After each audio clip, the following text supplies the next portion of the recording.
মধু হলো একটা মেডিসিন। মধু কি? এই মেডিসিনটা কে বানিয়েছে? আল্লাহ পাকের নির্দেশে। কে বানালো? মৌমাছি বানালো। কাজে এই মেডিসিনটা দিয়ে শুধুমাত্র গাছপালা যে দেশে আছে সেই দেশের মানুষ উপকৃত হোক, তাহলে তো সারা পৃথিবীর মানুষ পাবে না আল্লাহর এই ওষুধ। এই জন্য মৌমাছিকে বলা হচ্ছে পাহাড়ে বানাও। পাহাড় হয় মরুভূমির ভিতরে বেশি হয়, এই পাহাড়ের গায়ে গিয়ে চাক বানাও। ওয়ামিনা সাজারে, আর কাছে চাক বানাও। ওয়ামিম্মা ইয়ারিসুন, আর বিল্ডিং এর কার্নিশের তলায় গিয়ে চাক বানাও। ইচ্ছা করুন এই তিন জায়গায় চাক বানাও। এই তিন জায়গায় চাক বানাতে গিয়ে মৌমাছি 4টা বিজ্ঞান দেখাইলো। হচ্ছে কেমিস্ট্রি। অথচ মৌমাছি কোন সায়েন্স ল্যাবরেটরিতে পড়াশোনা করে নাই। কথা ঠিক কিনা? তার কেমিস্ট্রিটা কি? কার্নিশের নিচে বিল্ডিং এর গায়ের সাথে লাগানো মৌচাক আপনারা দেখছেন কিনা কোন? এটা ঝুলে থাকে, ঝুলন্ত অবস্থায় থাকে। একটা পরিপক্ক ঝুলন্ত মৌচাকে কম করে হলেও সব থেকে বেশি যা শুনেছি আধা মণ থেকে 35 কেজি, 30-35 কেজি পর্যন্ত ওজন হয়, এত মধু থাকে। এখন এই মধুটা ঝুলে আছে। এটা ঝোলাবার জন্য তার কাছে কোনো সুপার গ্লু ছিল না, কোন আঠা ছিল না। আল্লাহ পাক তাকে এমন আঠা শিক্ষা দিয়েছেন যে আঠা লাগায় দিয়েছে।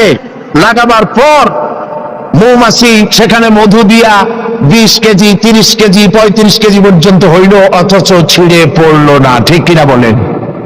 মৌচা কার্নিশ থেকে ছিঁড়ে পড়ে গেছে এরকম দেখা গেছে নাকি? না। মৌ যখন ভরে গেল তখন মধু কেটে নিয়ে যাওয়ার পর সেরা খাতা যেমন ঝোলে ওই রকম দেখা যায় সেরা খাতার মতো ঝুলছে, তাও পড়ে না। 6 মাস 1 বছর পর্যন্ত লেগে থাকে। ছোট্ট মৌমাছিকে এই আঠা জাতীয় কেমিস্ট্রি কে শিখাইল? এই বিজ্ঞান কে তারে শিক্ষা দিল? সুবহানাল্লাহ। এরপরে দেখুন মৌমাছির দ্বিতীয় বিজ্ঞান, ইঞ্জিনিয়ারিং টেকনোলজি।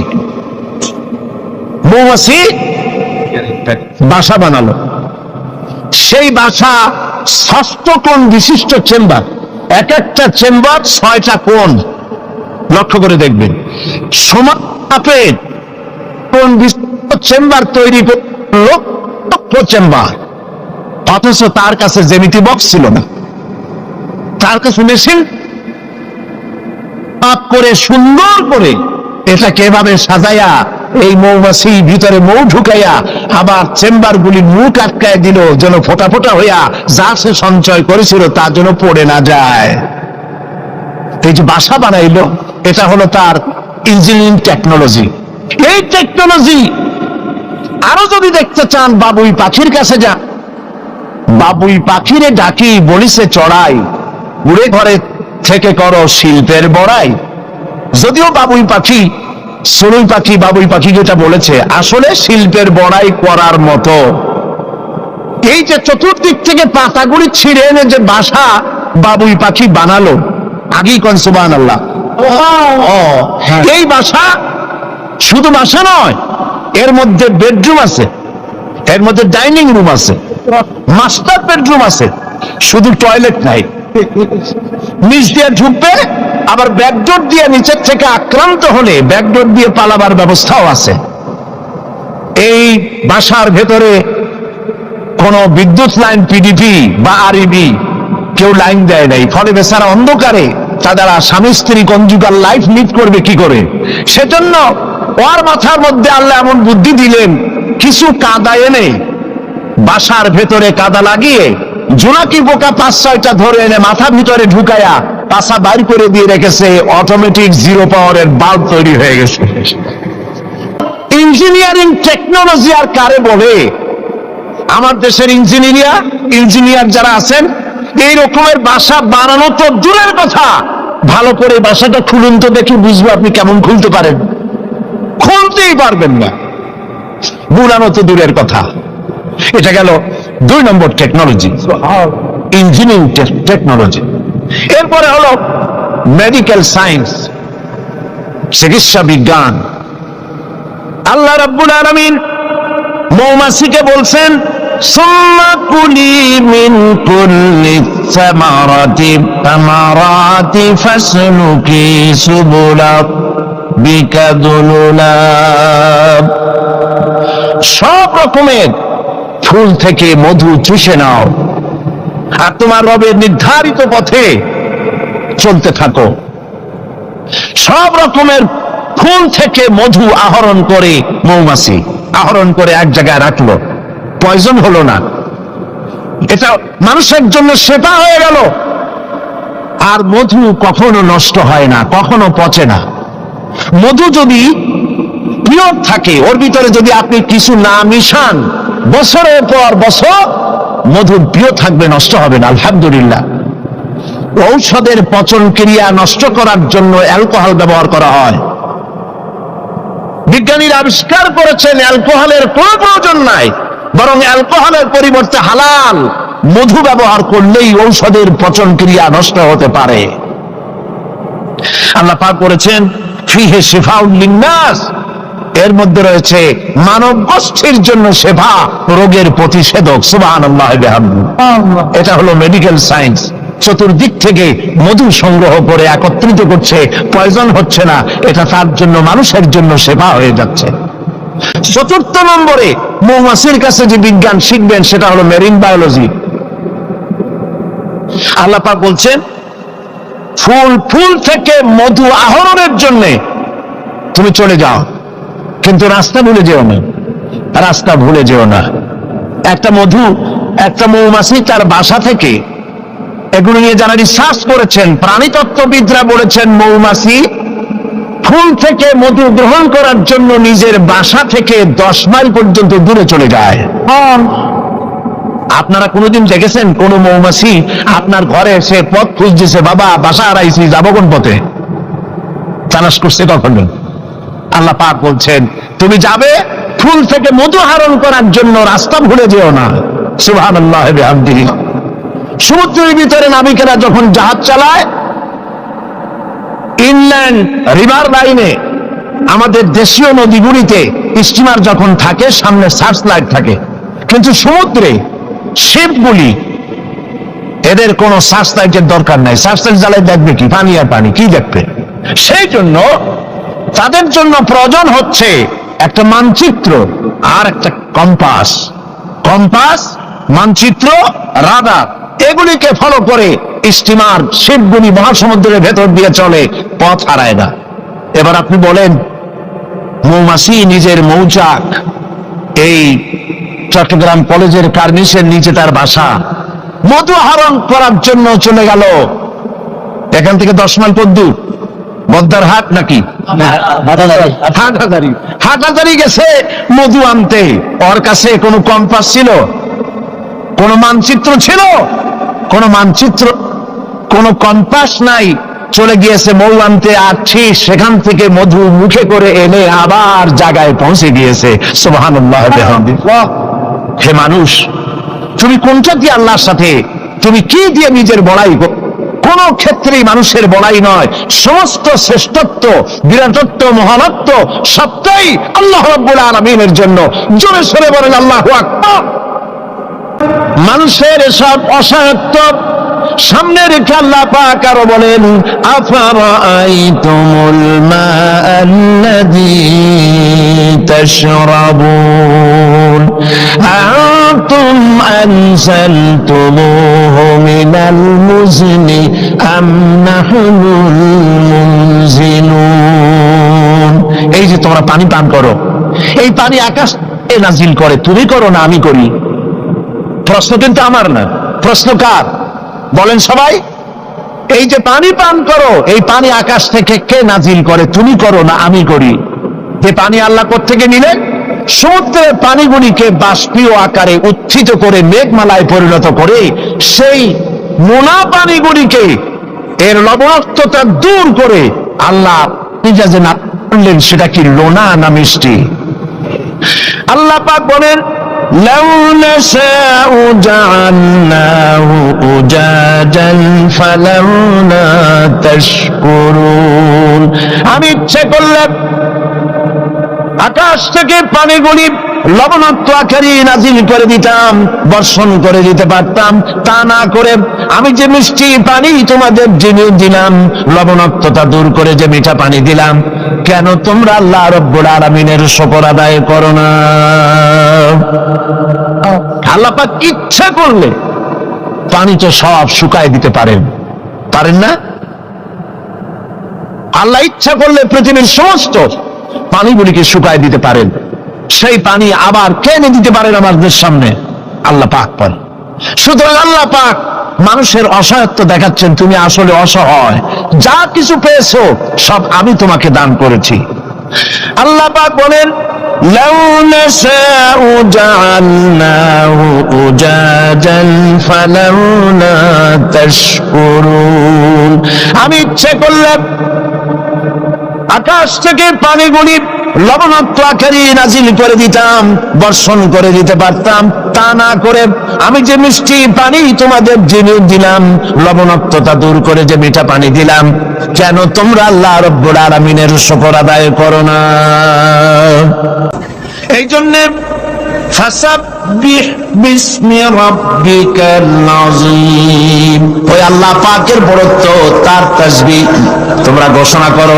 সবাই পড়েন সুবহানা রাব্বিয়াল আযীম। তুমি কত অসহায়, খুব মাতব্বরি করো, কিন্তু সমুদ্রে যাও তো। সমুদ্রে যখন মানুষ যায়, ওয়াইদা গাশিয়াহুম মাউজু কাযুলাল, যখন সমুদ্রের ভিতরে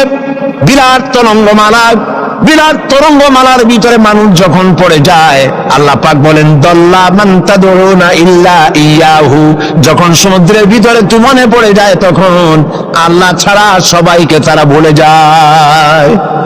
শুধু তখন মনে পড়ে আল্লাহ আল্লাহ, আল্লাহ ছাড়া তখন আর কিছুই মনে থাকে না।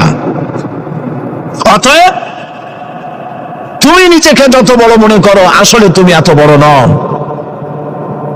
তোমার আসল মর্যাদা কি সে কথা আল্লাহ পাক বলছেন। এবার দেখো তোমার মূল মর্যাদাটা কি। আল্লাহ পাক বলেন, পৃথিবীর মানুষের মূল মর্যাদা হলো ওয়ালাকাদ কাররামনা বানি আদম, আদম সন্তানকে আমি সম্মানিত করেছি। তুমি আমার সম্মানিত মেহমান। পৃথিবীর মানুষের আল্লাহর সম্মানিত মেহমান। ওয়াহামালনাহুম ফিল বাররি ওয়াল বাহর, আর আমি তাদেরকে জলে এবং স্থলে সওয়ারির ব্যবস্থা করেছি। ওয়ারাযাকনাহুম মিনাত তাইয়্যিবাত, আর উত্তম হালাল খাদ্য আমি তোমাদেরকে দান করেছি। সুবহানাল্লাহ বিহামদিহি, সম্মানিত মেহমান। সেই জন্য আল্লাহ যত খাবার দিলেন, সমস্ত খাবারগুলি ঢেকে ঢুকে সুন্দর করে আমাদের সামনে পরিবেশন করেছেন। সুবহানাল্লাহ বলে। সম্মানিত মেহমানের সামনে খোলা খাবার নেওয়া ভদ্রতার বাইরে, আমরাও তা করি না, ঢেকে ঢুকে নেই। আর আল্লাহ পাক এই মানুষকে সম্মানিত করেছেন বলে যত খাবার দিলেন, সমস্ত খাবারগুলি ঢেকে দিয়েছেন। আম আল্লাহ কভার করেছেন, কাঁঠালকে কভার করেছেন, কলাকে কভার করেছেন, বেলকে কভার করেছেন। যত খাবার দিলেন, সমস্ত খাবারগুলিকে রব্বুল আলামিন কভার করে, সম্মান করে, সুন্দর করে ঢেকে ঢুকে মানুষের সামনে পেশ করলেন। তোমার মর্যাদা, মানুষের আসল মর্যাদা হলো, মানুষের আসল মর্যাদা আল্লাহ পাক দিয়েছেন, তোমাকে আমি সম্মানিত জাত হিসাবে পৃথিবীতে তৈরি করেছি। এটাই হলো তোমার মূল সম্মান। এখন আল্লাহ পাক মানুষকে যে মর্যাদা দান করেছেন, সে মর্যাদা বুঝতে না পেরে তারা এক আল্লাহকে বাদ দিয়ে আরো অনেক খোদা তারা বানিয়ে নেয়। ধর্মনিরপেক্ষ মতবাদে যারা বিশ্বাসী, তাদের খোদা হয় পৃথিবীতে চারটা। তারা চার ইলাহে বিশ্বাস করে। সবাই বলে নাউজুবিল্লাহ। এই ধর্মনিরপেক্ষ মতবাদ কি এবং সংস্কৃতি মূল আমাদের কোনটি, এ বিষয়ে আমি আজকে কথা বলবো ইনশাআল্লাহ। ধর্মনিরপেক্ষতায় যারা বিশ্বাস করে, তাদের ইলাহ হয় চারটা: স্বদেশ, স্বজাতি, নিজস্ব জ্ঞান আর প্রবৃত্তির অনুসরণ। দেশকে তারা নিজেদের মায়ের মতো মনে করে, দেশ মাতৃকা বলে। আমরা দেশকে মা বলি না, মাতৃভূমি বলি, জন্মভূমি বলি। কিন্তু একথা আমরা বলি না, ও মা তোমার তরে ঠেকাই মাথা। এই কথা কি আমরা বলি? এটা আমাদের কথা নয়। সুতরাং তারা দেশের জন্য তো জীবন দিতে পারে, কিন্তু আল্লাহর জন্য তারা কিছুই করতে পারে না। দেশপ্রেম তো নিশ্চয়ই ভালো, কিন্তু দেশকে পূজা করা নিশ্চয়ই ভালো নয়। আল্লামা ইকবাল বলেছেন, ইনতাজা খুদাও মে सबसे बड़ा वो वतन है, इंताजा खुदाओं में सबसे बड़ा वो वतन है, जो इसका फिर पिरहन है वो मजहब का काफन है। এই চার খোদার মধ্যে তাদের বড় খোদা হলো, তাজা খোদা হলো নিজেদের স্বদেশ। স্বদেশের জন্য সবই করতে পারে, কিন্তু এই দেশটি যিনি দিলেন তার জন্য একটা সেজদা দিতেও রাজি নয়। তারা দিন থেকে মজহাবকে, রাজনীতি থেকে মজহাবকে, দিনকে, ইসলামকে আলাদা ভাগ করে ফেলেছে। ধর্ম দিয়ে একটি জাতির গঠন হয়, একটি জাতির গঠন হবে ধর্ম দিয়ে। যদি জাতি থেকে ধর্মকে বিচ্ছিন্ন করা হয়, সেটা ঠিক সেইভাবে টিকতে পারে না।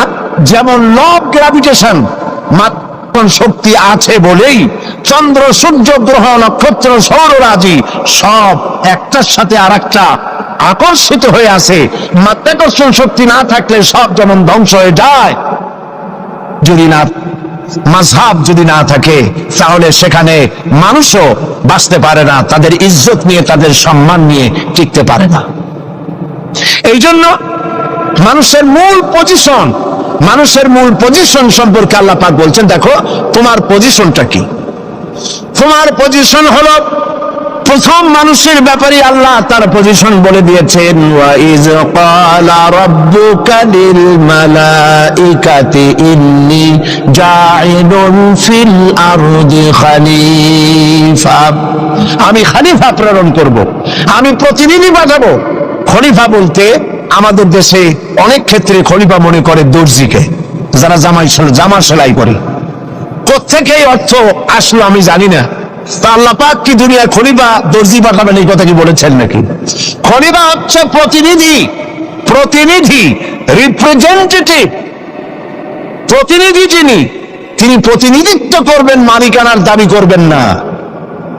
পৃথিবীতে সমস্ত মানুষগুলিকে আল্লাহ পাক প্রতিনিধি হিসাবে পাঠিয়েছেন, কিন্তু প্রতিনিধি হয়ে যদি মালিকানার দাবি করে বসে এবং আইন নিজের ইচ্ছে মতো চালাতে চেষ্টা করে, তখনই আল্লাহ রাব্বুল আলামিন নারাজ হয়ে যান। আল্লাহ পাক বলেছেন, ইনিল হুকমু ইল্লা লিল্লাহ। আইন চলবে কার? আলা লাহুল খালকু ওয়াল আমর। সৃষ্টি যার, আইন চলবে সেই আল্লাহ রাব্বুল আলামিনের। আল্লাহর আইন চলবে পৃথিবীতে, কারো পিতার আইন চলবে না, কারো নিজের আইন চলবে না, কারো বানানো আইন চলবে না। আইন চলবে কার? বলেন, এই পৃথিবী কার? এই মানুষগুলি কার? আকাশ কার? জমিন কার? আইন চলবে কার? একমাত্র আল্লাহ পাকের আইন দিয়েই পৃথিবীতে শান্তি প্রতিষ্ঠা হতে পারে। আর সেই আল্লাহর আইনকে ইমপ্লিমেন্ট করার জন্য, ওইটাকে চালু করার জন্য আল্লাহ পাক মানুষকে খলিফা বানাইছে। তুমি আমার প্রতিনিধি, আমার আইনকে কার্যকরী করার জন্য পৃথিবীতে তোমাকে পাঠানো হলো। এই দায়িত্ব পালন করবে পৃথিবীর মানুষেরা, তারা আল্লাহ পাকের এই আইন চালু করবে। আর এই পৃথিবীতে আল্লাহর আইন দিয়ে মানুষ পরিচালিত হতে পারবে শান্তিপূর্ণভাবে। মানুষের তৈরি করা আইন দিয়ে শান্তি পাবে না, মানুষ ইনসাফ করতে পারবে না। কারণ হচ্ছে এই আল্লাহর আইন আর মানুষের আইনের মধ্যে পার্থক্য দেখুন। আপনি যদি কাউকে, এই চট্টগ্রাম শহরে কাউকে যদি আপনি 50,000 কমলা দিলেন, এই কথা বলে যেই কমলাগুলি চট্টগ্রাম শহরের 8 বছরের নিচে বাচ্চাদেরকে একটা একটা করে আপনি বিতরণ করবেন, এই কথা বলে যখন তাকে যাওয়া হলো, তিনি যখন এই কমলাগুলি বিতরণ করতে যাবেন, তখন দেখলেন যে এই ছেলেদের মধ্যে তার নিজের ছেলে আছে, তার ভাইয়ের ছেলে আছে। এইটা যখন দেখবেন, তখন অন্যের ছেলের চাইতে নিজের ছেলেকে, বোনের ছেলেকে 2-4টা বেশি দিতে ইচ্ছে করবে নাকি? করবে কিনা? সামান্য কমলা বিতরণ করতে গিয়ে যদি এই রকমের পক্ষপাতিত্ব, দলীয়করণ, আত্মীয়করণ ইত্যাদি করতে যদি ইচ্ছে করে, তাহলে এমন লোকদের হাতে আইন তৈরি করতে দিলে তারা তো সমস্ত মানুষের উপরে ইনসাফ কিছুদিন করতে পারবে না। সেই জন্য আল্লাহ রাব্বুল আলামিন আইন তৈরি করার দায়িত্ব নিজেই নিয়েছেন। আইন আল্লাহ পাকের, সে আইনের কিতাবের নামই হচ্ছে কোরআন।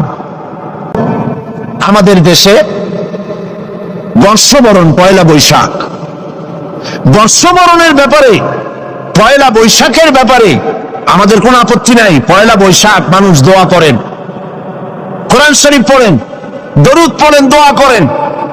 আপনি বার্ষিক হিসাব কিতাব চালু করেন, ব্যবসার হিসাব কিতাব করেন, বছরের প্রথম দিন, বাংলা বর্ষের প্রথম দিন, কোনো অসুবিধা নাই। কিন্তু এই বর্ষবরণকে কেন্দ্র করে যে অপসংস্কৃতির চর্চা হচ্ছে, আমরা এটারই বিরোধিতা করি। কথা বুঝে আসছে কিনা? কিন্তু এক শ্রেণীর বুদ্ধিজীবী, তথাকথিত বুদ্ধিজীবী মানে পরজীবী, বুদ্ধিজীবী তো বোঝেন কারে কয়? যারা মাছ বিক্রি করে খায় তাদের বলে মৎস্যজীবী। যারা কৃষি কর্ম করে কৃষি উৎপন্ন, কৃষিজাত উৎপন্ন দ্রব্য পণ্য বিক্রি করে যারা খায় তাদের বলে কৃষিজীবী। আর যারা নিজেদের বিবেক বুদ্ধিকে ভারতের কাছে বিক্রি করে বিবৃতি দেয় দেশের বিরুদ্ধে, এরা হলো বুদ্ধিজীবী। কিসের লেনিন, কিসের মার্কস?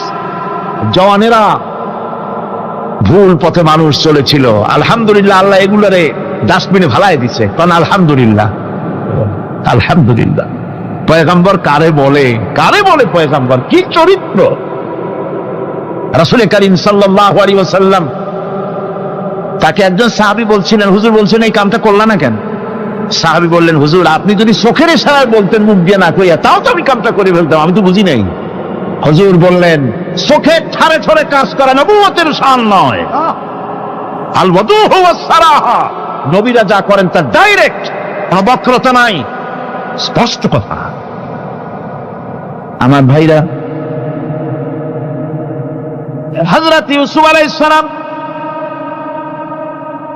বিনিয়ামিনকে কাছে নিয়ে পরিচয় দিলেন তার ভাইদের সামনে। কোরআনে কারীম বলছে, ক্বালা আনা ইউসুফ ওয়া হাদা আখি قد من الله علينا إنه من يتقي ويصبر فإن الله لا يضيع أجر المحسنين। আমি ইউসুফ আর এই হচ্ছে আমার ভাই। আল্লাহ আমাদের উপর ইহসান করেছেন। প্রকৃতপক্ষে যারা আল্লাহকে ভয় করে এবং সবর এখতিয়ার করে, আল্লাহ এভাবে তাদেরকে, তাদের আমলকে নিষ্ফল হতে দেন না। আমার এই জামাটা নিয়ে যাও। হযরত ইয়াকুব আলাইহিস সালাম, কলিজার টুকরা সন্তান ইউসুফ আলাইহিস সালামের বিরহ যন্ত্রণায় ছেলেকে কতদিন দেখে না, কাঁদতে কাঁদতে চোখ দুটো অন্ধ হয়ে গেছে। মিশর থেকে কেনানের দিকে জামা রওনা হয়েছে। কোথায় মিশর, কোথায় কেনান? জামা যখন রওনা হয়ে গেছে, হযরত ইয়াকুব বলতেছেন, আমি যেন আমার ইউসুফের গন্ধ নাকে পেতেছি। জামা চলে এলো, চোখের উপরে রাখলেন, আল্লাহ রাব্বুল আলামিন তাকে চক্ষুষ্মান বানায়া দিলেন। ভাইরা আমার, পয়গম্বরেরা সবর করে গোটা দুনিয়ার মানুষের সামনে দৃষ্টান্ত সেট করেছেন সবর কারে কয়। আমার ভাইরা, হযরত ইব্রাহিম আলাইহিস সালামের কথা আল্লাহ পাক কোরআনে কারিমে বলছেন সবর কারে কয়। দেখো, শেখো সবর কারে কয়। আল্লাহ পাক বললেন, ইব্রাহিম তোমার বিবি আর তোমার নবজাতক এই সন্তানকে রেখে আসো মক্কা নগরীতে। তিনি চলে গেলেন, সেখানে ঘর নাই, বাড়ি নাই, কিচ্ছু নাই, চতুর্দিকে ধুধু বালু আর মরুভূমি। হযরতে হাজরা বলছেন, ইব্রাহিম সামান্য পানি আর খাবার দিয়া আমার সন্তান শুদ্ধ এখানে রেখে যেতেছো, আমি কি অপরাধ করেছি? কোনো জবাব নাই। দুইবার তিনবার বলার পরে হাজরা বলছেন, ইব্রাহিম গো, তবে কি আমার আল্লাহর হুকুম মতো আমারে রেখে যাচ্ছ নাকি? হযরত ইব্রাহিম আকাশের দিকে আঙ্গুল উঁচু করলেন। কথা বলবেন, বাক শক্তি বেরোচ্ছে না। 80 বছর বয়সের সময় একটা বাচ্চা আল্লাহ তারে দিছেন। আর এমন বাচ্চা, পয়গম্বরের ছেলে, কি সুন্দর চেহারা, মরুভূমির উপরে ফালাই দিয়ে রওনা হয়ে যাচ্ছেন। মুখ দিয়া কথা সরছে না, আকাশের দিকে দেখালেন। হযরত হাজরা বুঝতে পারলেন। হযরত হাজরা বলেন, ইব্রাহিম, কোনো চিন্তা নাই, নিশ্চিন্ত মনে বাড়ি ফিরে যাও। আমি আমার আল্লাহর উপরে এতটা ভরসা করি, আল্লাহর হুকুমে যদি আমার এখানে রেখে যেয়ে থাকো, ওই আল্লাহ পাক আমাকে আর আমার কলিজার টুকরা ইসমাইলকে পানিতে আর খাবারে মারবেন না, অবশ্যই তিনি ব্যবস্থা করবেন। ব্যবস্থা হয়ে গেল। হযরত ইসমাইল বড় হয়ে গেলেন। আল্লাহ পাক অর্ডার করলেন, জবাহ করো ছেলেকে। হযরত ইব্রাহিম আলাইহিস সালাম যখন জবাহের প্রস্তাব করলেন, হযরত ইসমাইল তা আপত্তি করতেন। বাবাজি, আমার মায়ের আর আমাকে বাচ্চা অবস্থায় ফেলে গেলেন, খাবার দেন নাই, পরার দেন নাই, বছরের পর বছর আমাদের এখানে কাটলো, দেখতেও আসেন নাই, আজ আসছেন জবাহ দিতে। এটা কেমন কথা? কি ধরনের বাপ আপনি? এরকম বলছে নাকি? এরকম বলছে। হযরত ইব্রাহিম আলাইহিস সালাম প্রস্তাবটা কিভাবে পারলেন? আল্লাহ পাক কোরআনে কারিমের দৃষ্টান্ত রেখে দিয়েছেন। আল্লাহ পাক বলছেন, হযরত ইব্রাহিম ছেলেকে বললেন, ইয়া বুনাইয়া, হে আমার কলিজার টুকরা লাডলা, হে আমার কলিজার টুকরা সন্তান, ইন্নী আরা ফিল মানাম আন্নী আযবাহুক, আমি স্বপ্নে দেখছি আমি যেন তোমাকে জবাহ করতেছি। ফানজুর মাযা তারা, তোমার রায় কি বলো? আমি তো স্বপ্নে দেখছি যে আমি তোমার জবাহ করতেছি, এখন তোমার রায় কি, তোমার মত কি? হযরত ইসমাঈল আলাইহিস সালাম শুনিয়া দিলেন দৌড়, নাকি? না, হযরত ইসমাঈল আলাইহিস সালাম ধৈর্যের প্রতীক। তিনি কি কথা বললেন? তার মুখের কথা কোরআন শরীফে আল্লাহ পাক উঠায় দিলেন। হযরত ইসমাঈল বললেন, ইয়া আবাতি ফাআল মা তুমারু সাতাজিদুনি ইনশাআল্লাহু মিনাস সাবিরিন, হে আমার পিতা, আপনি যে ব্যাপারে আদিষ্ট হয়েছেন আপনি তা পালন করুন, অবশ্যই আমাকে ধৈর্যধারীদের মধ্যে পাওয়া যাবেন। সুবহানাল্লাহ। এক বর্ণনায় এসেছে, হযরত ইসমাঈল বললেন, আব্বাজান, আমি ধৈর্যধারীদের ভিতরে আমারে পাবেন, তবে জবাহ করার আগে আমার হাত পাটা একটু বেঁধে নেন, কারণ জবাহের যন্ত্রণায় আপনার গায়ে যদি আমার হাত পা লেগে যায় তো বেয়াদবি হয়ে যেতে পারে। আর আমি মরে আমার জবাহ হয়ে যাওয়ার পর আমার রক্ত মাখা জামাটা নিয়া আমার মা হাজেরারে দিবেন, কারণ তাকে মা বলবার মতো আর তো কেউ নাই। হযরত ইব্রাহিম তাকে বাঁধবার জন্য প্রস্তুতি নিলেন। হযরত ইসমাঈল বলছেন, আব্বাজান, বাঁধবেন না, বাঁধার প্রয়োজন নাই। বলে, কেন? একবার বাঁধতে বললে আবার তুমি নিষেধ করছো কেন? ছেলে বলছেন, আব্বাজান, বাঁধবো না এই জন্যে, হয়তো কিয়ামতেই প্রশ্ন উঠতে পারে যে আল্লাহর হুকুমে রাজি ছিল না বলে হাত পা বাঁধা জবাহ করছে। আমি এই সুযোগ দিব না, আপনি জবাহ করেন, আমি এতটুকু নড়াচড়া করব না। ধৈর্যের চরম প্রতীক হযরতে ইসমাঈল আলাইহিস সালাম দেখাই দিয়েছেন ধৈর্য কারে কয়। আমার বন্ধুগণ, এই পৃথিবীর সবচাইতে ধৈর্যের বড় প্রতীক হতেছেন ইমামুল মুরসালিন, আশরাফুল আম্বিয়া, সাইয়্যিদুল মুরসালিন, জনাবে মুহাম্মাদুর রাসূলুল্লাহ সাল্লাল্লাহু আলাইহি ওয়াসাল্লাম। আমার বন্ধুগণ, সবচাইতে বড় ধৈর্যের প্রতীক তিনি। কাউকে একটা গালি দেন নাই জীবনে, কাউকে ঠাট্টা করেন নাই, কাউকে মারেন নাই, কারো মনে দুঃখ দেন নাই। তিনি দুঃখ পেয়েছেন, তিনি কাউকে দুঃখ দেন নাই। তিনি কষ্ট পেয়েছেন, কাউকে কষ্ট দেন নাই।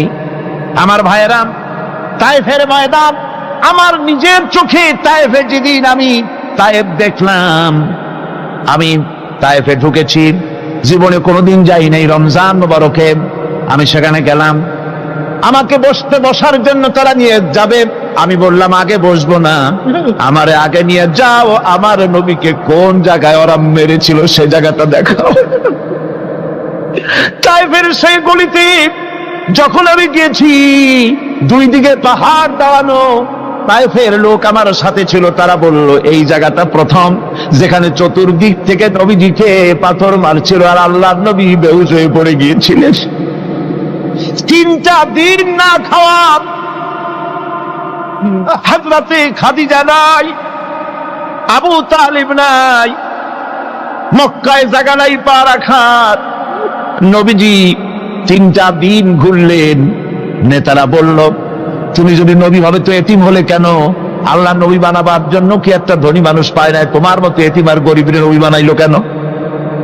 আল্লাহ নবী 3 দিন পর যখন দেখলেন কেউ দাওয়াত শোনে না, কেউ মানে না, কেউ গ্রহণ করে না, তখন তিনি নেতাদের অনুরোধ করলেন ঠিক আছে দাওয়াত তো কবুল করলে না, তবে একটা কাজ করো, অন্তত আমি যে তায়েফে আসছিলাম এই খবরটা মক্কায় দিও না, ওরা আরো অত্যাচার বাড়ায় দেবে।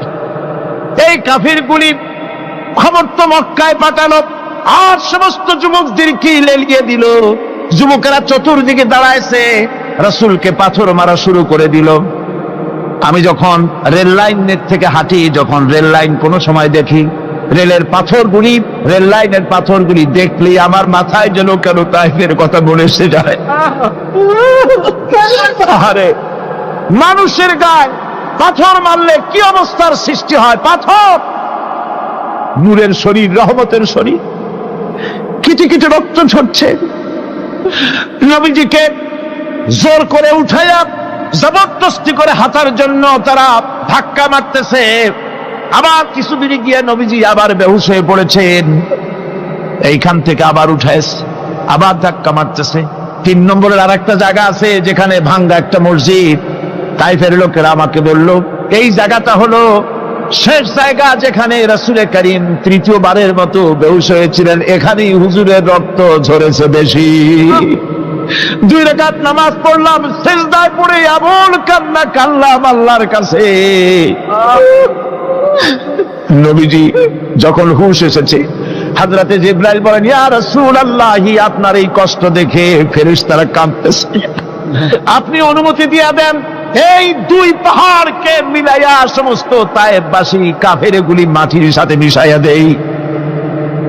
নবীজি বললেন জিবরাইল, আমি যদি হুকুম করি আর আমার হুকুম মতো যদি এই কাম করো, একটা কাফেরও যদি না বাঁচে তাহলে কার মুখে পৌঁছাবো লা ইলাহা ইল্লাল্লাহু মুহাম্মাদুর রাসূলুল্লাহ।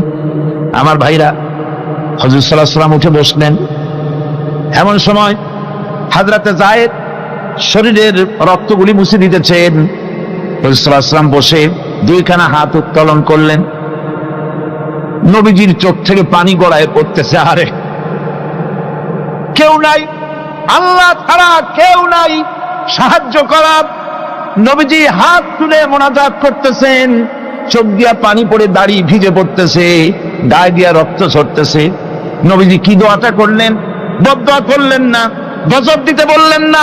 নবীজি দোয়া করলেন রব্বুল আলামিন, এই তায়েফের লোকেরা আজকে আমার সাথে যে ব্যবহারটা করেছে, ওরা বোঝে নাই যে আমি তোমার নবী, ওরা বোঝে নাই যে আমি তোমার রাসূল, না বুঝে আমার উপরে যে অত্যাচারটা করলো, আল্লাহ তুমি এই জন্য রাগ করে এই তায়েফে তুমি গজব দিও না। আল্লাহ পাক পরবর্তী সময় হুজুরকে স্মরণ করাই দিলেন, ওয়া মা আরসালনাকা ইল্লা রাহমাতাল লিল আলামিন। ও নবী, আপনি হচ্ছেন আমার সমস্ত সৃষ্টি জগতের জন্য, আপনি আমার রহমত, আমার গোটা বিশ্বের জন্য আপনার, আমার সৃষ্টি জগতের জন্য আপনি আমার করুণা। একটা লোক রাসূলের এই কষ্ট দেখে বাগান থেকে 1 গ্লাস আঙ্গুরের শরবত এনে হাজির করেছে। এত কষ্টের পর 3 দিনের না খাওয়া আঙ্গুরের একটা শরবত পাইয়া হুজুর খুব খুশি হলেন। শরবত গ্লাস পান করে হুজুর বলছেন, তোমার নাম না আত্তাস? তিনি বলছেন, হ্যাঁ হুজুর আমার নাম আত্তাস। তোমার বাড়ি না ইউনূস আলাইহিস সালামের গ্রামে? বলে হ্যাঁ আমার বাড়ি সেই গ্রামে। তা আপনি কি করে জানলেন আমার নাম আব্বাস আর আমার বাড়ি ইউনূস আলাইহিস সালামের জায়গা? আপনি জানলেন কি করে? হুজুর বললেন, আমি নবী, হযরত ইউনূস নবী, একজন নবীর খবর আর একজন নবীর কাছে থাকে। রাসূল করিম সাল্লাল্লাহু আলাইহি ওয়াসাল্লাম সবর ইখতিয়ার করেছিলেন, ধৈর্য অবলম্বন করেছিলেন, আর আল্লাহ পাক তাকে নির্দেশ করেছেন সবর করো। ওয়াত্তাবি' মা ইউহা ইলাইকা ওয়াসবির হাত্তা ইয়াহকুমাল্লাহ। তুমি কেবল সেই জিনিসের অনুসরণ করো যা আমি তোমার প্রতি অবতীর্ণ করেছি। আমি আপনার উপরে যেটা অবতীর্ণ করেছি ওটার অনুসরণ করুন, আর সবর ইখতিয়ার করুন যতক্ষণ না আল্লাহর পক্ষ থেকে চূড়ান্ত ফয়সালা না আসে। ধৈর্য ধরুন, ধৈর্য ধরুন। আমার ভাইরা, কাফেরদের নির্যাতনের মোকাবেলায় আল্লাহ পাক তার হাবিবকে সান্ত্বনা দিয়েছেন। যখন কাফেররা নির্যাতন করতেছে, হারে হযরতে বেলাল নির্যাতিত, হযরতে সুমাইয়া নির্যাতিতা, হযরতে খাব্বাব, হযরতে খুবাইব, হযরতে আম্মার রিদওয়ানুল্লাহি তাআলা আলাইহিম আজমাইন, এত মার হতেছে। হযরতে ওমর হযরতে খাব্বাব রাদিয়াল্লাহু তাআলা আনহুকে খোলা গায়ে দেখে বলছিলেন, খাব্বাব রে, তোমার পিঠে এত গর্ত কেন? এত গর্তওয়ালা পিঠ তো আমি মানুষের দেখি নাই, এত চিকুন কোমরওয়ালা মানুষও তো দেখি নাই। তিনি বলেছেন, ওমর তুমি কি ভুলে গেছো?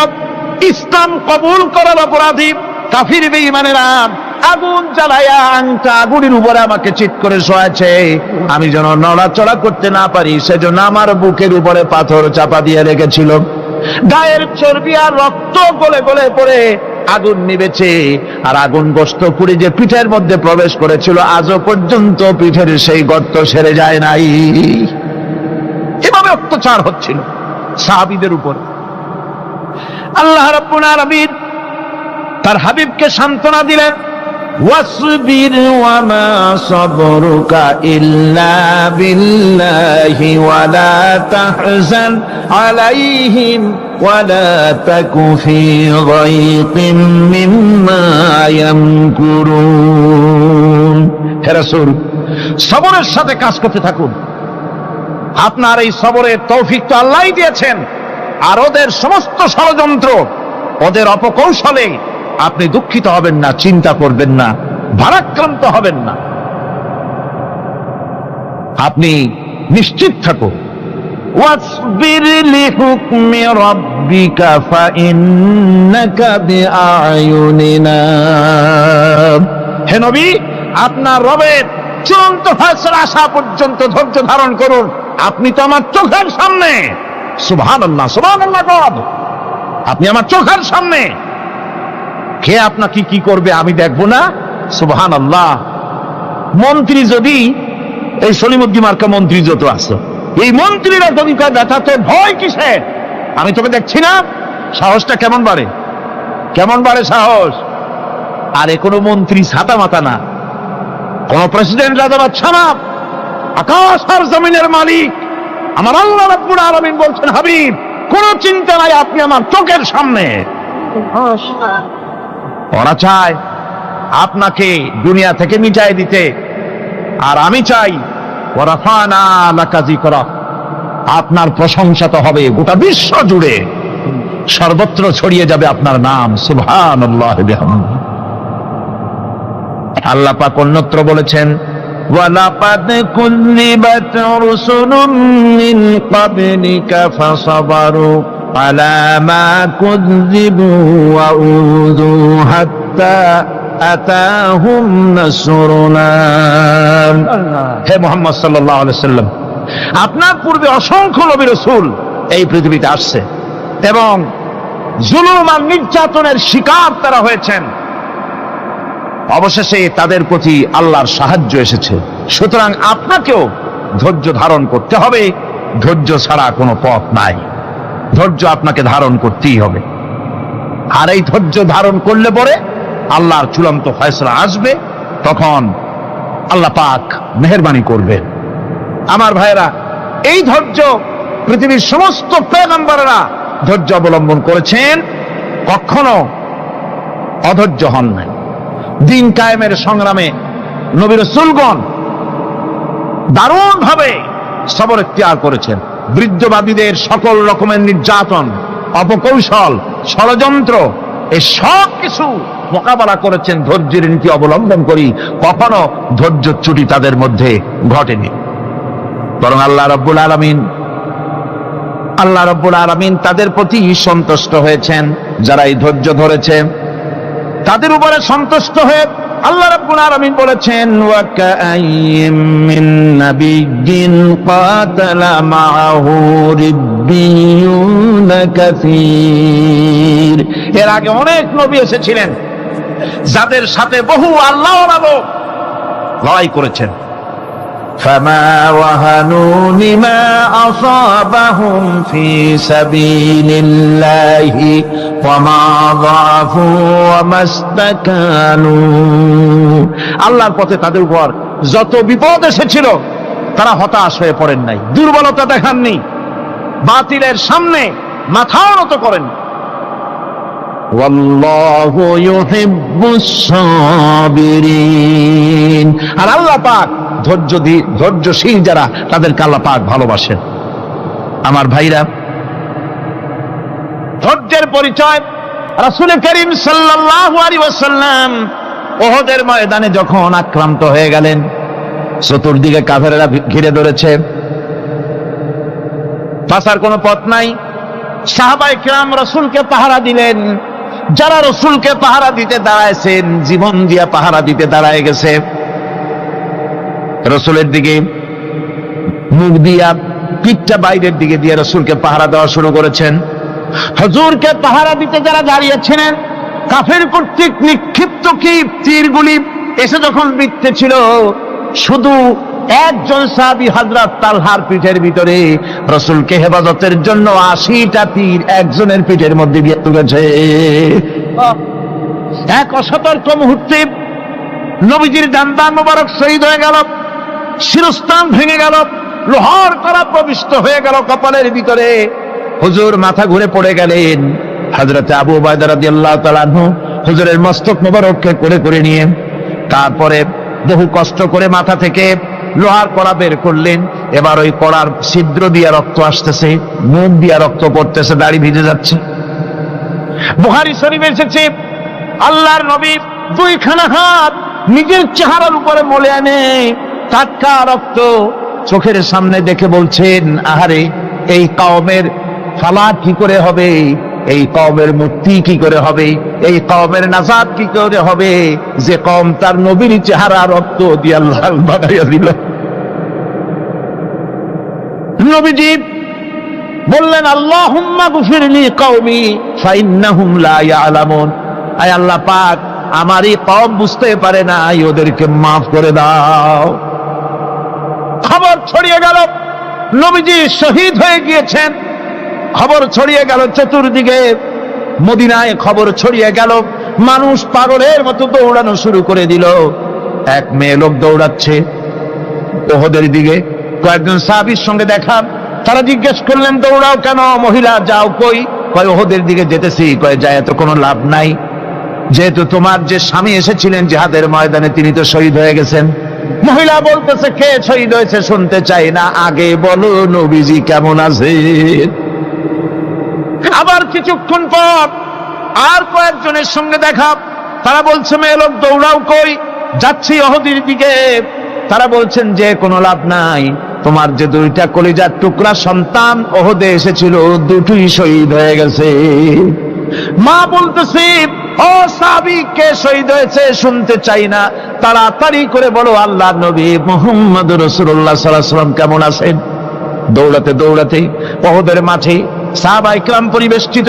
আল্লাহর নবীর কাছে গিয়ে হুজুরের জীবিত চেহারা মোবারকের দিকে তাকায়া মেয়ে লোকটি কাঁদতেছে আর বলতেছে, ইয়া রাসূলুল্লাহ, আমার স্বামী মরা শোক, আমার কলিজার টুকরা দুইটা সন্তান মরা শোক, আমার কলিজা থেকে মুছে গেছে, আপনি বেঁচে আছেন, তামাম মুসলমানদের এর চাইতে বড় সান্ত্বনা আর নাই।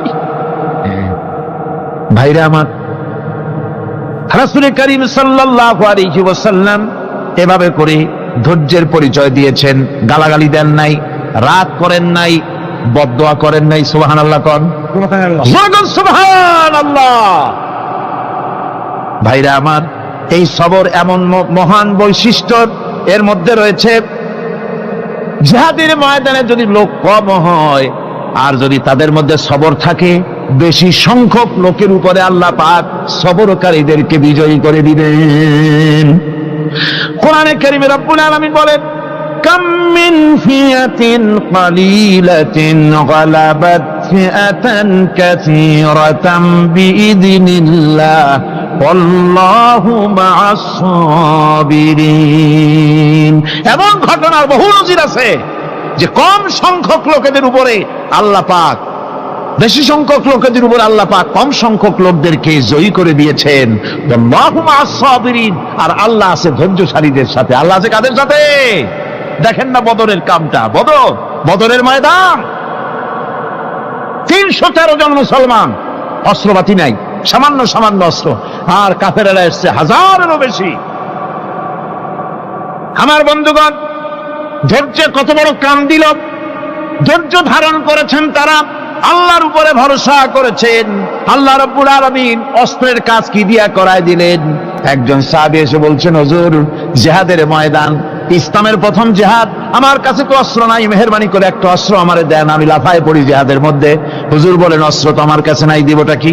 সাহাবী বলছেন, হুজুর, অস্ত্র না থাকে যা পারেন তাই দেন, আপনার হাত দিয়ে যা দিবেন আমি দাঁড়ায় থাকতে পারবো না, জিহাদে আমাকে শরীক হতেই হবে। নবীজি কাছে পেলেন একখানা শুকনা খেজুরের ডালখানা তুলে সাহাবীর হাতে তুলে দিলেন। সাহাবী বলেন, রাসূলের হাতের দেওয়া শুকনা খেজুরের ডালটা নিয়ে আমি যখন কাফেরদের ভিড়ের মধ্যে ঝাঁপায় পড়ে যখন শুকনা খেজুরের ডাল দিয়ে আঘাত দিলাম, তখন ধারালো তরবারে দিয়ে আঘাত করলে যে কাম হয়, শুকনা খেজুরের ডালের আঘাতে কাফের দ্বিখণ্ডিত হয়ে জমিনে পড়ে গেল।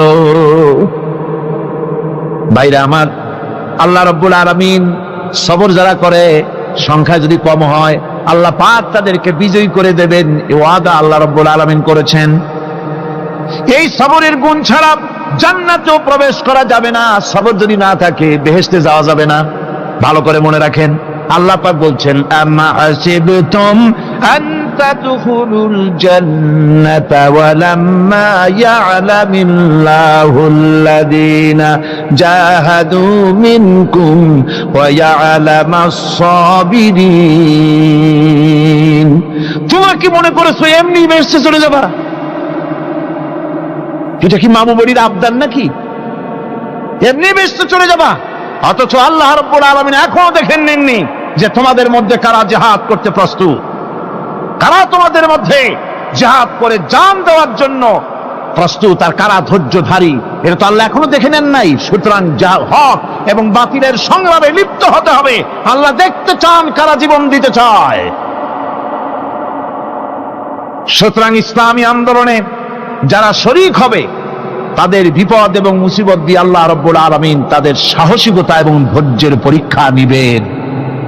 কোরআনে কারীম বলছে, ওয়ালানাবলুয়ান্নাকুম হাত্তা না'লামাল মুজাহিদিনা মিনকুম ওয়াস-সাবিরিনা ওয়া নাবলুয়া আখবারাকুম। অবশ্যই আমি তোমাদেরকে পরীক্ষার সম্মুখীন করব, আর তোমাদের মধ্যে সত্যিকার মুজাহিদ, দৃঢ়তা অবলম্বনকারী কারা, আমি তা দেখব। এটা যেন আমি দেখে নিতে পারি, সেই জন্য আমি বিপদ এবং মুসিবতের মধ্যে তোমাদের ফেলবো। ধৈর্যধারীদের উপরে আমার রহমত অবশ্যই থাকবে।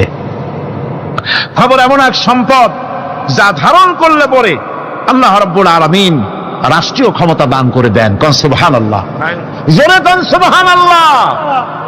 ধৈর্য ধারণ করলে আল্লাহ রাষ্ট্রের মতো বিরাট নিয়ামত আল্লাহ হাতে তুলে দিবেন।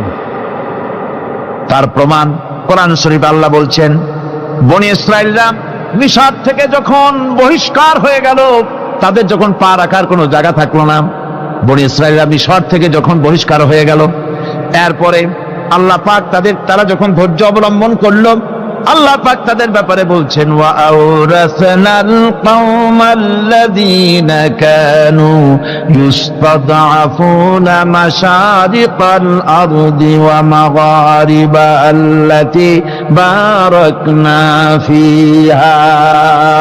আর তাদের স্থলে আমি নির্যাতিত লোকদেরকে প্রতিষ্ঠিত করলাম, পশ্চিম এবং উত্তরের তাদেরকে আমি পশ্চিম এবং পশ্চিম এবং পূর্বের উত্তরাধিকারী তাদেরকে বানায় দিলাম, বিরাট এলাকা তাদের হাতে আমি তুলে দিলাম। ওয়াতাম্মাত কালিমাতু রাব্বিকাল হুসনা আলা বানি ইসরাঈলা বিমা সাবারু।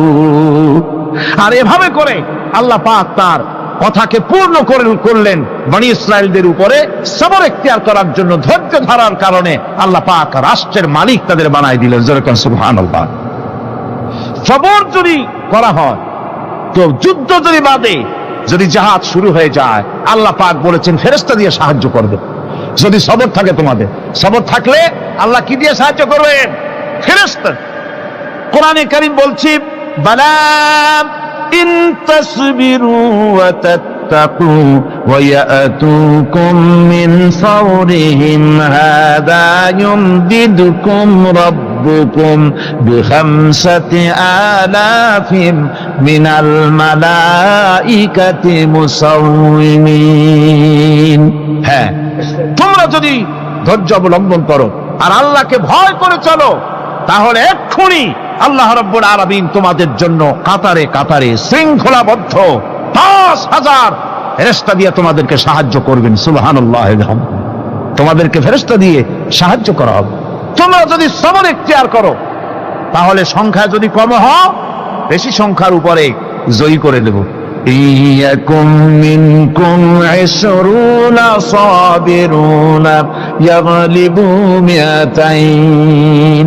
যদি তোমাদের ভিতরে ধৈর্যশীল ২০ জন হয়, আমি ২০০ কাফেরের বিরুদ্ধে তোমাদেরকে জয়ী করে দেব। সুবহানাল্লাহ।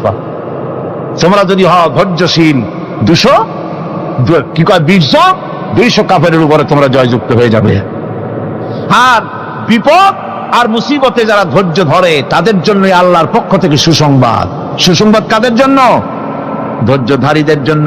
কোরআনে কারীম বলছে ওয়াবাশশিরিস সাবিরিনাল্লাযীনা ইযা আসাবাতহুম মুসিবাতুন ক্বালু ইন্না লিল্লাহি ওয়া ইন্না ইলাইহি রাজিউন। সুসংবাদ সেই সব ধৈর্যশালীদের জন্য যারা নাকি বিপদ এবং মুসিবতে আসলে যারা বলে, কি বলে? পড়েন আমার সাথে, ইন্না লিল্লাহি ওয়া ইন্না ইলাইহি রাজিউন। এটা শুধু আমাদের লোকেরা কেউ মরলে পড়ে, এটা শুধু মরার সময় নয়, বরং যে কোনো বিপদ আর মুসিবত এলে মোমেন বান্দা যারা, তারা কি পড়বে? ইন্না লিল্লাহি ওয়া ইন্না ইলাইহি রাজিউন। নিশ্চয়ই নিশ্চয়ই আমরা আল্লাহর জন্য এবং আমাদের সকলকেই আল্লাহর কাছে ফিরে যেতে হবে, প্রত্যাবর্তিত হতে হবে। সবরকারীদের জন্য রয়েছে জান্নাতের সুউচ্চ সম্মানের জায়গা। জান্নাতে সবচেয়ে সম্মানজনক জায়গা আল্লাহ রাব্বুল আলামিন ধৈর্যশালীদেরকে দান করবেন। কোরআনে কারীম বলছেন উলাইকা ইউজসাউনাল গুরফাতা বিমা সাবারু ওয়া ইউলাক্কাউনা ফিহা তাহিয়াতাও ওয়া সালামা। এরা হলো সেই সব লোক যাদেরকে প্রদান করা হবে বেহেশতের সুউচ্চ মঞ্জিল, কারণ তারা সবর এখতিয়ার করেছিল, তারা সবর করছিল, এই জন্য বেহেশতের সবচাইতে ভালো জায়গা তাদের দেওয়া হবে। কোন আলহামদুলিল্লাহ, জোরে কোন আলহামদুলিল্লাহ। এবং জান্নাতে সবরকারীদেরকে সম্বর্ধনা দেওয়া হবে, সম্বর্ধনা দেওয়া হবে। খালিদিনা ফিহা হাসনাত মুস্তাকাররান ওয়া মুকামা। চিরদিন তারা জান্নাতের ভেতরে বসবাস করবে এবং কতই না সুন্দর, কতই না উত্তম জায়গা সবরকারীদের জন্য আল্লাহ বেহেশতের মধ্যে রেখে যাবেন। জান্নাতে প্রবেশ করার সাথে সাথে চতুর্দিক থেকে ফেরেশতারা ছুটে আসবে সবরকারীদের জন্য। ওয়াল মালাইকাতু ইয়াদখুলুনা আলাইহিম মিন কুল্লি বাব। চতুর্দিক থেকে ফেরেশতারা তাদেরকে ইস্তেকবাল করবে, কি বলবে? সালামুন আলাইকুম বিমা সাবারতুম ফানি'মা উকবাদ-দার। তোমাদের প্রতি শান্তি বর্ষিত হোক, কারণ তোমরা পৃথিবীতে সবর অবলম্বন করেছিল। কতই না উত্তম জায়গা কতই না সুন্দর জায়গা আল্লাহ রাব্বুল আলামিন সবরের বিনিময় তোমাদেরকে দান করেছেন। সুতরাং এই সবর হচ্ছে মুসলমানদের জন্য সবচেয়ে বড় নিয়ামত। আজ আমার তো মনে হয় পৃথিবীতে মুসলমানরাই সবচেয়ে বেসবর। ট্রেনে যাবে বসা নিয়ে বেসবর, টিকিট নিয়ে বেসবর, বাসের মধ্যে বেসবর, বাজারে যাবে বেসবর, স্কুলে যাবে বেসবর, যেখানে যান সব জায়গায় আমরা বেশি অধৈর্য, ঠিক কিনা কর? সামান্য সামান্য জিনিস নিয়ে ঝগড়া করা, মারামারি করা, এই হচ্ছে আমাদের ট্র্যাডিশন। ধৈর্য অবলম্বন করতে হবে জীবনের সকল ক্ষেত্রে। এই ধৈর্য আমাদেরকে রক্ষা করতে হবে। এই ধরনের ধৈর্য যদি আমরা অবলম্বন করতে পারি তাহলে আল্লাহ পাক বলছেন উলাইকা আল্লাযীনা সাদাকু ওয়া উলাইকা হুমুল মুত্তাকুন। এরাই হলো ঈমানের দাবিতে সত্যবাদী। কোন আলহামদুলিল্লাহ। কারা কারা? না না, শুধু সবরকারী না, এই যে 10টা পয়েন্ট বলা হলো। কয়টা পয়েন্ট বলা হয়েছে? 10টি পয়েন্ট। সেই 10টি পয়েন্ট যারা পালন করবে এরা হলো ঈমানের দাবিতে সত্যবাদী, আর এরাই হচ্ছে প্রকৃতপক্ষের মুত্তাকি। আমরা মুত্তাকি বুঝি দাঁতে ছাতা, দাড়ি টাড়ি আশ্রয় না, জাব্বা জুব্বা গায়ে দিয়ে কোনো জায়গায় পড়ে থাকে। হ্যাঁ, এটা বড় মুত্তাকি, খুব পরহেজগার। সালার চট্টর যদি পড়ে তাহলে তো আরো বড় পরহেজগার। জি, আর যদি কাপড় চোপড় মোটেও না থাকে তাহলে তো খাজা বাবা হয়ে গেল। আর আল্লাহ বলছে মুত্তাকি কারে কয়? শোনো, এরে কয় মুত্তাকি যাদের মধ্যে এই 10টা গুণ আছে। এই 10টি সত্য যদি সম্পাদন করতে পারি, যদি আমল করতে পারি, জীবন ধন্য হয়ে যাবে। সেই 10টি কথা আমি আবার আপনাদের স্মরণ পটে তুলে দিতে চাই, প্যাকেট করে পকেটে উঠাই দিতে চাই, যেন বাড়ি নিয়ে যেতে পারেন। 1 নম্বর হচ্ছে 10টি পয়েন্টের 1 নম্বর আল্লাহর প্রতি ঈমান। 1 নম্বরে আল্লাহর প্রতি ঈমান, 2 নম্বরে পরকালের প্রতি ঈমান, 3 নম্বরে ফেরেশতাদের উপর ঈমান, 4র্থ নম্বরে কিতাবের প্রতি ঈমান, 5ম নম্বরে নবীদের প্রতি ঈমান, 6ষ্ঠ নম্বরে সহায় সম্বলহীন নিকটবর্তী আত্মীয়, ইতিম, মিসকিন, প্রবাসী, মুসাফির, সাহায্য প্রার্থী, এদেরকে মুক্ত করার জন্য এদেরকে সাহায্য প্রদান করা, 7 নম্বরে নামাজ প্রতিষ্ঠা করা, 8 নম্বরে যাকাত আদায় করা, 9 নম্বরে ওয়াদা পালন করা, 10 নম্বরে সবর এখতিয়ার করা। কয়টা হইল? এই 10টি কাজ যদি আমরা পালন করতে পারি, বিপদে মুসিবতে ধৈর্য ধারণ করতে পারি, যত মুসিবত আসুক, আসলে এগুলি কিছু না। মুসিবত আল্লাহ টেস্ট করবেন, মুসিবত দিয়া আল্লাহ টেস্ট করেন। দেখা যায় যে ওদের শক্তি খুব বেশি, চোখে আপনি দেখতে পারেন, কিন্তু আল্লাহ বলছেন ইন্না কায়দা শায়তানে কানা দাঈফা। বাতিলরা হলো শয়তান। বাতিলরা কি? আর ওদের চক্রান্ত আসলেই দুর্বল। এদের চক্রান্ত আসলে কি? দুর্বল।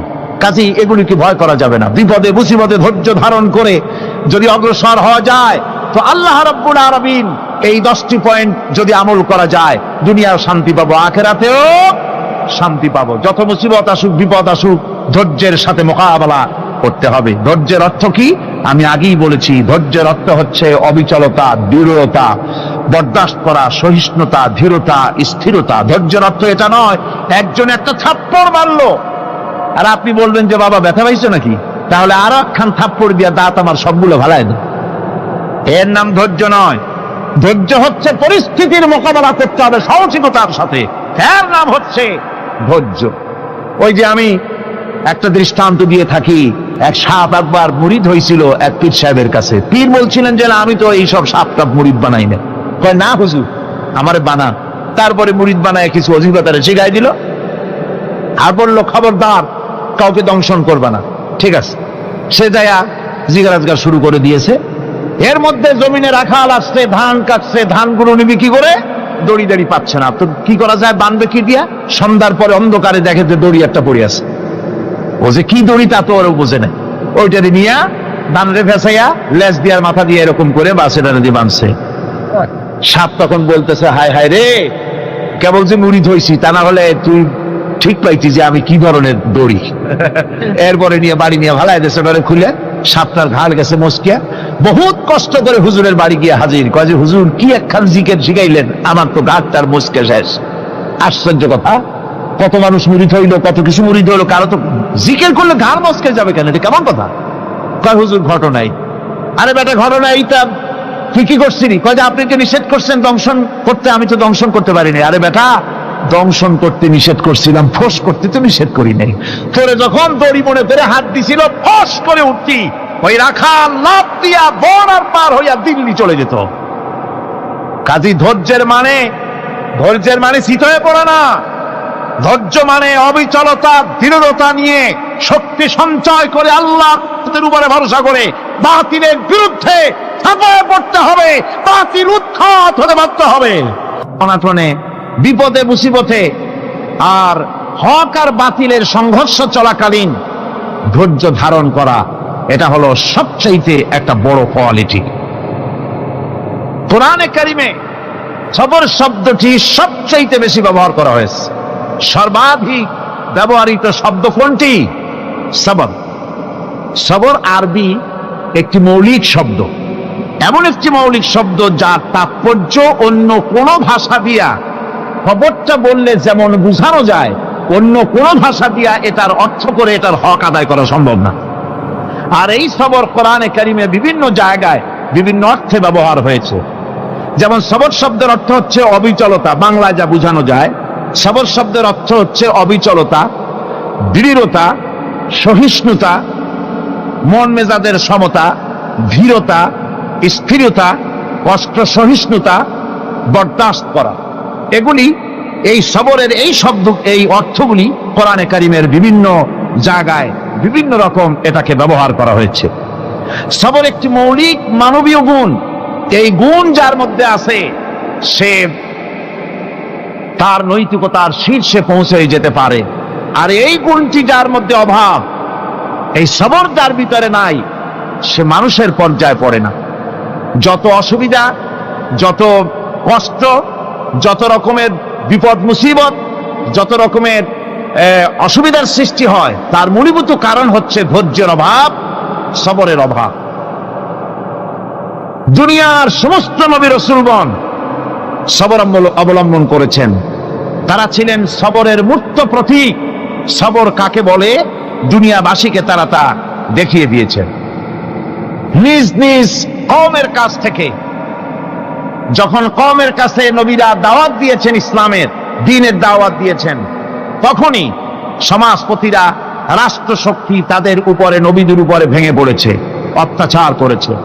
আল্লাহর পয়গম্বরেরা এই সমস্ত অত্যাচারের মোকাবেলায় চরম ধৈর্যের পরিচয় দিয়েছেন। কোরআনে কারিমে উল্লেখ করা হয়েছে অত্যাচারের মোকাবেলায় আম্বিয়ায়ে কেরাম যা বলেছেন সেটা হলো এই: ওয়ামা লানা আল্লা নাতাওয়াক্কালা আলাল্লাহি ওয়া ক্বাদ হাদানা সুবুলানা।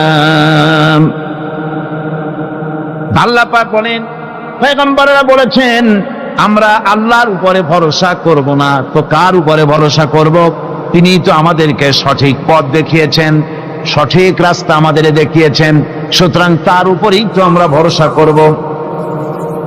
ওয়ালানাসবিরান্না আলা মা আদাইতুনা ওয়া আলাল্লাহি ফালিয়াতাওয়াক্কালিল মুতাওয়াক্কিলুন।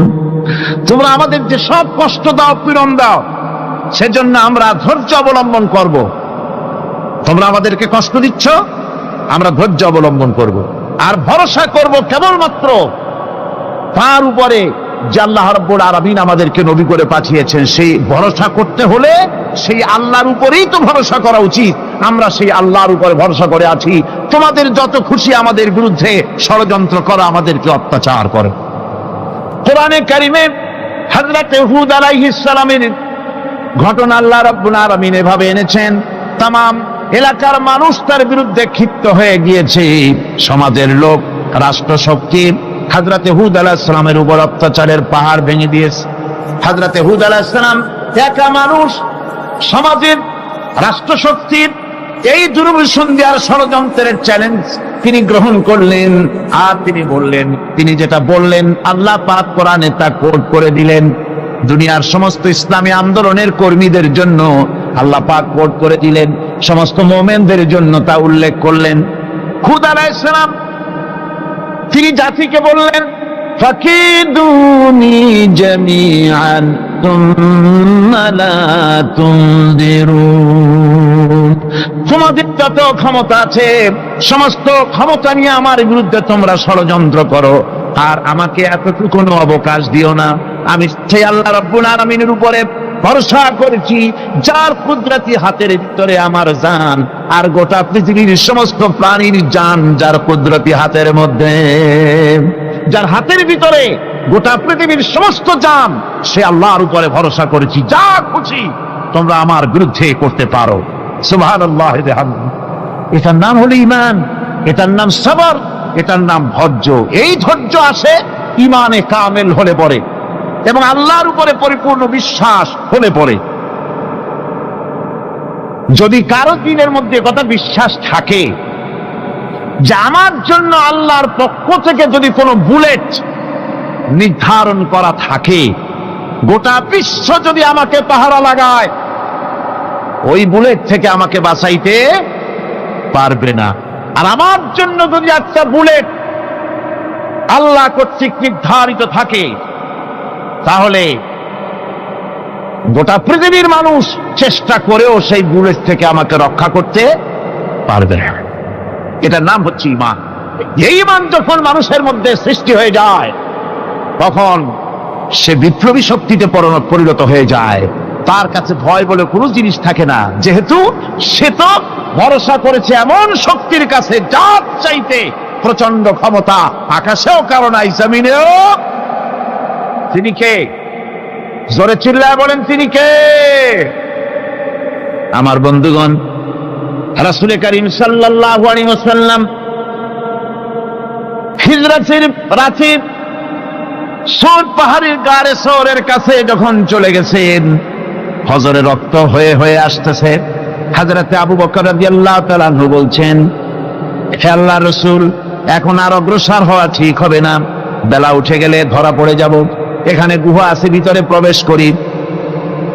হযরতে আবু বকর রাসূলের সম্মতি পেয়ে হযরতে আবু বকর রাদিয়াল্লাহু তাআলা আনহু বলছেন, ইয়া রাসূলুল্লাহ, পাহাড়িয়া গুহা, সাপ বিচ্ছু থাকতে পারে, আমাকে অনুমতি দেন, আমি আগে ভিতরে ঢুকে সাফ করে আপনাকে ডাকি।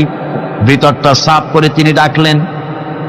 রাসূল করিম ভিতরে ঢুকে বলছেন, আবু বকর, পাহাড় বেয়ে বেয়ে বড্ড কষ্ট হয়েছে, একটু বসো, তোমার উরুর উপরে মাথা রেখে আমি একটু ঘুমাইয়া যাই। আল্লাহর নবী আরাম ফরমাচ্ছিলেন। সকালবেলায় কাফির বেঈমানেরা যখন আস্তে আস্তে করে গুহা মুখে পৌঁছে গেছি, পায়ের চিহ্ন এখানে শেষ, তাদের নিশ্চিত ধারণা এর ভিতরে নবীজি আছেন। বলছে, বেরিয়ে আসো।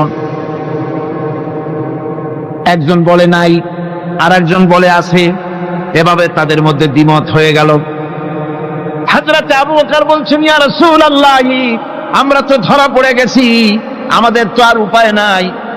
এ গুহাটা এতই অগভীর, শুয়ে যদি হাঁটু উঁচু করা যায় উপর থেকে দেখা যায়, বসলে পরে মাথা দেখা যায়, ধরা তো পড়ে গেছি, উপায় নাই। আল্লাহর নবী তখন তার হাবিব, তার বন্ধুকে কি বললেন? বিশ্ববাসীর জন্য আল্লাহ পাক কোরআনে তা উঠায় দিলেন। নবীজি তার বন্ধুকে ডেকে বললেন, লা তাহজান ইন্নাল্লাহা মা'ানা। ও আমার সাথী, কোনো চিন্তা করো না, ভয় পেও না, শঙ্কিত হয়েও না। আমরা মাইনরিটি নই, আমরাই মেজরিটি, কারণ আল্লাহ রাব্বুল আলামিন আমাদের সাথে আছেন। সুবহানাল্লাহ। এই চিন্তা, এই ধারণা যদি মানুষের মনের মধ্যে থাকে, তাহলে কখনোই তার মন দুর্বল হবে না, ঈমান দুর্বল হবে না। রব্বানা যালামনা আনফুসানা ওয়া ইন লাম তাগফির লানা ওয়া তারহামনা লানাকুনান্না মিনাল খাসিরিন। রব্বানা লা তুযিগ কুলুবানা বা'দা ইয হাদাইতানা ওয়া হাব লানা মিন লাদুনকা রাহমাতান ইন্নাকা আনতাল ওয়াহ্হাব। আয় আল্লাহ তাআলা, এই বিশাল জনসমুদ্র নিয়ে তোমার দরবারে হাত তুলেছি পবিত্র মেরাজের রজনীতে। আয় আল্লাহ, তুমি দয়া করে মেহেরবানি করে আমাদের আলোচনা, দুরুদ সালামের সওয়াব আমাদের বিশ্ব নবী তোমার প্রিয় হাবিব জনাবে মুহাম্মদ রাসূলুল্লাহ সাল্লাল্লাহু আলাইহি ওয়াসাল্লামের রূহ মুবারকে পৌঁছায়া দাও। সমগ্র বিশ্বের মাটির নিচে যত মুমিন মুমিনাত শুয়ে আছেন তাদের আরো আর পরে সওয়াব পৌঁছায় দাও। আমাদের মা বাপ যাদের দুনিয়া থেকে বিদায় হয়ে গেল, আল্লাহ কবরগুলিকে জান্নাতের টুকরায় পরিণত করে দাও। রব্বির হামহুমা কামা রব্বায়ানি সগীরা।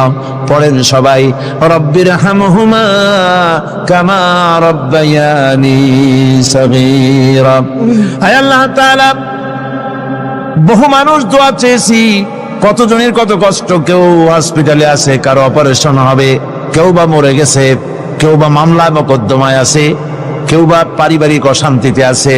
আল্লাহ, যিনি যেই নিয়তে দোয়া চেয়েছে মেহেরবানি করে সেই নেক নিয়ত তোমার দরবারে কবুল করে নাও।